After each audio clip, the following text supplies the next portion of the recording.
Are you the person everyone calls when something goes wrong? You remind people about appointments. You repair the work they forgot.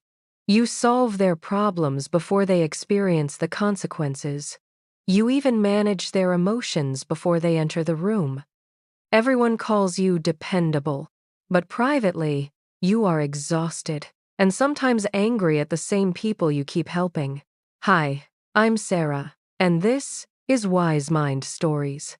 So why do the most responsible people often become the most resentful? The courage to be disliked offers a radical answer, because some of the weight exhausting you may never have belonged to you. In this episode, we'll explore the separation of tasks, how to care about people without controlling their decisions, carrying their consequences, or abandoning your own life. Because helping is not always the same as loving. Sometimes helping another person is generous, and sometimes it is a way of making sure they will always need you. To understand how care can quietly become control, imagine a woman named Rachel. At 2:18 in the morning, Rachel was rewriting her younger brother's resume while he slept. On one side of her screen was his unfinished job application. On the other was a presentation her coworker had failed to complete. Her phone kept lighting up with messages from her mother. Did Ben apply yet? Please make sure he wears the blue shirt. You know how he gets when he is nervous. Rachel answered every message. She corrected every sentence on the resume. Then she opened her coworker's slides and began repairing those too. By the time she finally closed the laptop, Rachel had worked on 3 different lives. Only one of them was hers. Have you ever become the person everyone calls when something goes wrong? You remind people about appointments. You rewrite their messages.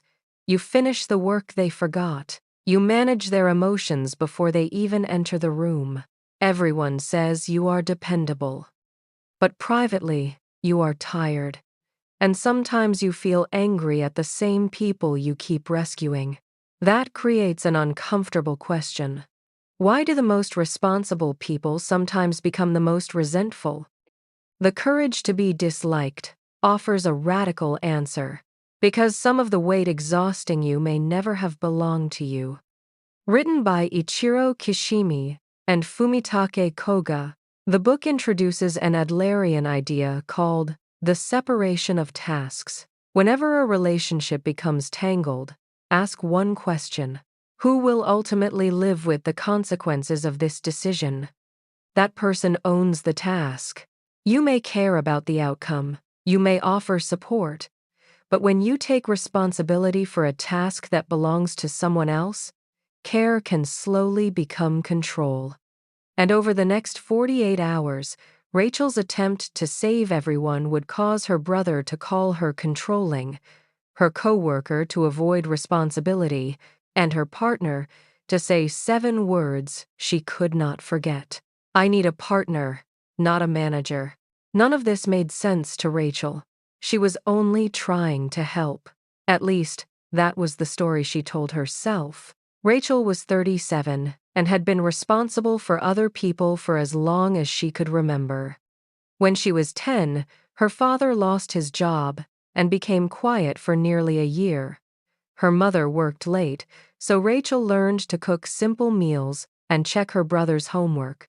When Ben forgot his gym clothes, Rachel packed them. When he cried, she distracted him. When their parents argued, she took him into another room and turned up the television. One evening, her mother hugged her and said, "I don't know what I would do without you." The sentence sounded like love. It became a job description. Rachel learned that being needed was the safest way to belong. Years later, that childhood role followed her into adulthood. At work, she became the person who checked everything twice. If a teammate missed a detail, Rachel corrected it before the manager could notice. If a deadline looked uncertain, she stayed late and completed the work herself. Her coworkers called her a lifesaver. Her manager called her indispensable. Rachel smiled every time. Then she went home furious that no one was as responsible as she was. This is the hidden bargain behind some forms of overhelping. I will protect you from consequences. You will protect me from feeling unnecessary. The bargain is rarely spoken, but both people begin living inside it. On the night Rachel rewrote Ben's resume, he had not asked her to do it. He had mentioned an interview and said he was not sure he wanted the job. Rachel heard danger. Ben had already left 2 jobs that year. Their mother was worried. His savings were shrinking. Rachel imagined him falling further behind, moving back home, and becoming dependent on the family. So she did what she always did when uncertainty appeared. She took control. She rewrote the resume, completed the application, and submitted it under his name. The following morning, Ben called. "Did you send that application?" Rachel heard anger in his voice. "You were going to miss the deadline." "I had not decided if I wanted it." "You need a job. I need you to stop making decisions for me." Rachel felt something hot rise in her chest. After everything she had done for him, this was his response? "Fine," she said. "Next time, fail on your own." She ended the call and immediately messaged their mother. "I cannot keep helping someone who refuses to help himself." But had Rachel helped him, or had she removed him from his own decision? The philosopher in The Courage to Be Disliked uses a simple example to explain this idea: a child who refuses to study. The young man immediately objects. Their debate, in essence, sounds like this: "Are you saying a parent should watch a child ruin his future and do nothing?" The philosopher answers, "I am saying the parent cannot study for the child, but the parent knows what will happen. Knowing does not make the child's life the parent's possession. The test is not who cares more or who understands the situation better. The test is who receives the final consequence. If the child does not study, the child faces the test, the grade, and the future created by that choice. The parent can provide a quiet place, offer help, explain concerns, and remain available. But learning still requires the child's participation. You can prepare the ground for another person. You cannot take their step." This distinction separates assistance from intervention. Assistance says, "I am here if you want support." Intervention says, "I cannot tolerate the choice you might make, so I will make it for you." One respects capability. The other protects us from our own anxiety. Rachel believed Ben's unemployment was her problem, because his choices affected people she loved. And that is where task separation becomes more complicated than a motivational quote. Relationships create shared consequences. If Ben asked Rachel for money, the decision to lend it would be Rachel's task. If he lived in their mother's home, the rules of that home would become a shared task. If he were in immediate danger, protecting life and safety would matter more than proving a philosophical point. Task separation does not mean saying, "not my problem," whenever responsibility feels inconvenient. It means identifying 3 different categories: my task, your task, our shared task. Confusion begins when we treat all 3 as the same. Rachel could decide whether to lend Ben money. She could decide what support she was willing to offer. She could talk honestly about how his choices affected the family, but whether he applied for a particular job remained his decision. The difference sounds small. It changes everything. That afternoon, Rachel faced the same pattern at work. Her coworker Jordan was responsible for the financial section of a client presentation. The numbers were due by 3. At 2:30, he messaged Rachel, "Running behind. Can you make the charts look presentable?" Rachel opened the file. Half the numbers were missing. Her first instinct was immediate: fix it before anyone notices. She found the missing data, rebuilt the charts, and sent the deck at 4:12. The next morning, Their manager thanked the entire team. Jordan said, "Great work, everyone." Rachel wanted to scream. At lunch, she told a friend, "I am surrounded by people who do the minimum because they know I will save them." Her friend asked, "How do they know?" Rachel paused, because she always did. Every rescue had taught Jordan something, not how to become more responsible, how to transfer responsibility to Rachel. When you repeatedly protect someone from the natural consequences of their task, you may be training the behavior you resent. This does not excuse Jordan. His deadline was his responsibility. But Rachel had a task too: communicate the problem, define what help she could offer, and stop hiding the true cost of his choices. Instead, she completed his task and waited for him to feel guilty enough to change. That was not cooperation. It was an unspoken contract he had never signed. How many times have you done something no one asked you to do, then felt hurt because no one appreciated the sacrifice? The separation of tasks forces us to make the hidden contract visible. The next time Jordan sent unfinished work, Rachel could say, "I can review the charts for 20 minutes, but you own the final numbers and the deadline." That sentence might create discomfort. The deadline might even be missed. And that is the part that makes boundaries difficult. You must be willing to let another person experience a consequence you could have prevented, not to punish them, to return ownership. A boundary is not the moment you stop caring. It is the moment caring stops requiring control. But Rachel's hardest conflict was not with Ben or Jordan. It was with Lucas, the man she had lived with for 4 years. Lucas wanted to leave his accounting job and train as a physical therapist. For months, he had talked about feeling numb at work. Then, one evening, he announced that he was ready to resign. Rachel opened a spreadsheet. Within 2 hours, she had calculated tuition, rent, lost income, transportation, and the probability that Lucas would change his mind. By midnight, she had found 6 reasons his plan would fail. "I am trying to protect us," she said. Lucas looked at the spreadsheet. "No, you are trying to eliminate every future you cannot control. Your decision affects me." "Yes, it does. But my career is still my life." Rachel began listing the risks again. Lucas closed the laptop. "I need a partner, not a manager." The words stayed with her because he was right about one thing and wrong about another. His career was his task. Their rent was shared. The solution was not for Rachel to approve or reject his dream. It was for both of them to define the joint consequences honestly. How much income did they need? What sacrifices were each willing to make? What happened if the plan changed? Which risks belonged to Lucas, and which risks would they carry together? Healthy task separation does not destroy partnership. It makes partnership possible. Without separation, cooperation becomes obedience.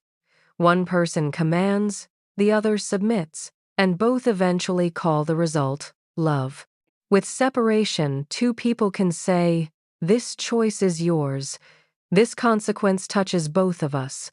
Let us decide the shared part together." That is not coldness. It is respect with clear edges. The young man in the book struggles with this. To him, separating tasks sounds selfish. If everyone protects only their own territory, what happens to loyalty, family, and community? The philosopher's answer is often misunderstood. Separation is not the final goal of a relationship. Cooperation is. But genuine cooperation is impossible when one person is controlling the other from above or living for the other's approval from below. Before 2 people can stand together, they must know where one life ends and the other begins. This brings us to the desire for recognition. Rachel did not only rescue people because she feared consequences, she wanted something in return: gratitude, dependence. proof that she mattered.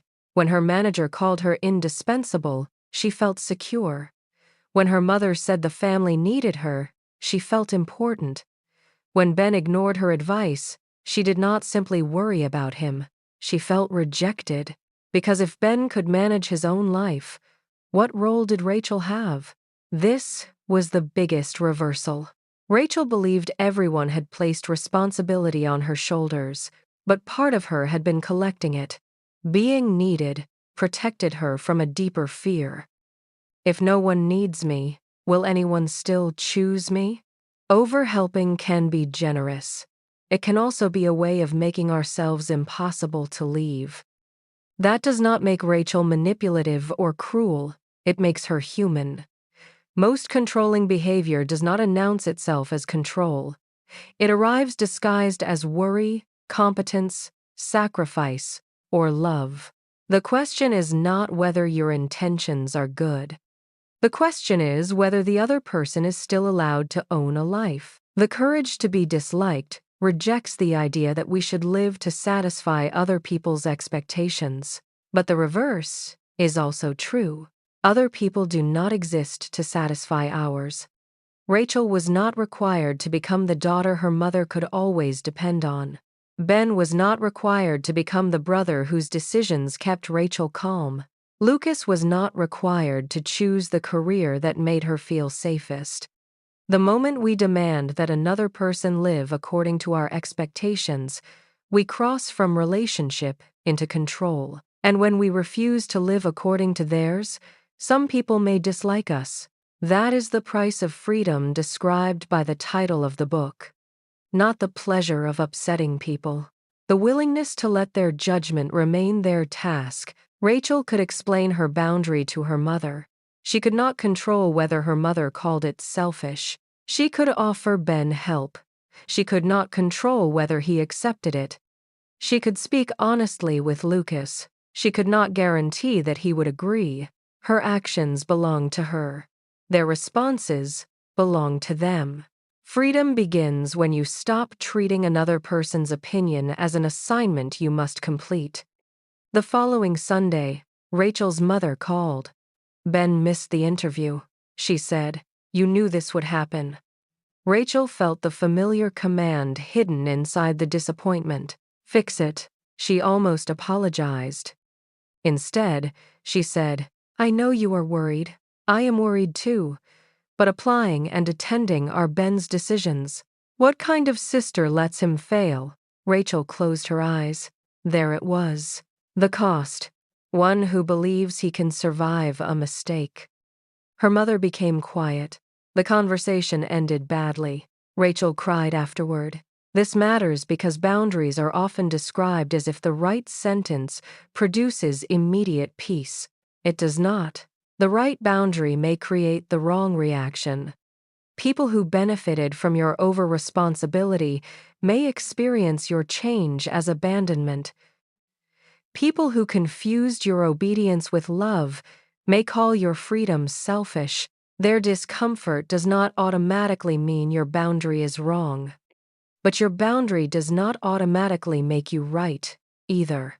You still have to examine your tone, your commitments, your shared obligations, and whether you are using psychological language to escape basic care. Task separation requires humility in both directions. Do not take what is not yours. Do not abandon what is. 2 days later, Ben called again. This time, his voice was quieter. They offered me another interview next month. Rachel waited. Would you look at my resume? He asked. The old Rachel would have opened the document and taken over. Instead, she asked, what kind of help do you want? Tell me what is unclear. Do not rewrite it. Rachel smiled. Okay. For 20 minutes, she asked questions. Ben changed the words himself. The resume was not as polished as the one Rachel would have written. It belonged to him. At work, she tried the same thing. When Jordan sent incomplete charts, Rachel replied, I can review the layout at 3. The missing numbers and final delivery are yours. Jordan missed an internal deadline. Their manager asked him why. Rachel remained silent. Every part of her wanted to interrupt, explain, soften, and rescue. She did not. The following week, Jordan submitted the numbers early, not because Rachel had controlled him, because the task had finally returned to its owner. And with Lucas, Rachel closed the spreadsheet and opened a conversation. "I cannot choose your career," she said. "But we need to decide what happens to our shared expenses." For the first time, they discussed the plan without treating one another as parent and child. Lucas agreed to save 6 months of expenses before resigning.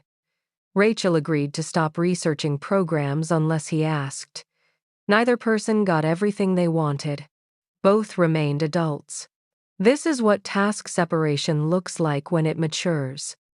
Not distance, not indifference, clear ownership followed by voluntary cooperation. So how can you practice it without becoming cold or irresponsible?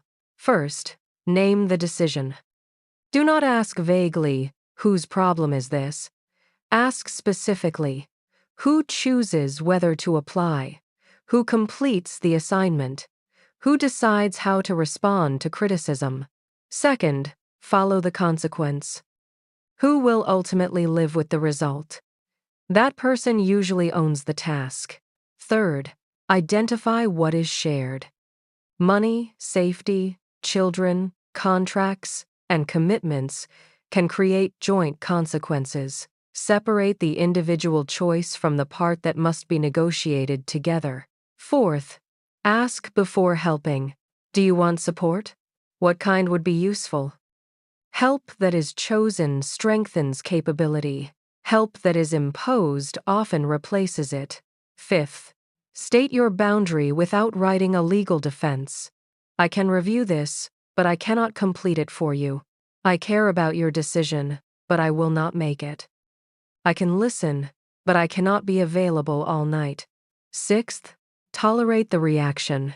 The other person may be disappointed. Their disappointment is information, not an automatic command. Seventh, return to your own task. While Rachel managed everyone else, she avoided her own exhaustion, her own career, and the question of who she was when she was not rescuing someone. Sometimes carrying another person's life is easier than facing the empty space in your own. Rachel began using that space differently. She slept. She returned to a photography class she had abandoned. She allowed messages to remain unanswered until morning. Nothing dramatic happened. The people around her became slightly more responsible. Rachel became slightly less necessary, and for the first time, that did not feel like disappearance. Maybe love is not proving that people cannot survive without you. Maybe love is helping them remember that they can. So here is the question this part of the courage to be disliked leaves with us. Whose life are you carrying because putting it down would force you to face your own? You can care without controlling. You can help without taking over. You can disappoint someone and still love them. Because a relationship is not two people carrying one life. It is two people learning how to walk beside each other while carrying their own. But once we stop earning belonging by rescuing, pleasing, or controlling others, another fear appears. If I am not needed, where do I belong? In the next episode, we will explore the book's answer, community feeling. We will look at self-acceptance, trust in others, contribution, and why real belonging begins when you stop treating yourself as the center of the world. Because separating lives creates freedom. Learning how those lives remain connected creates happiness.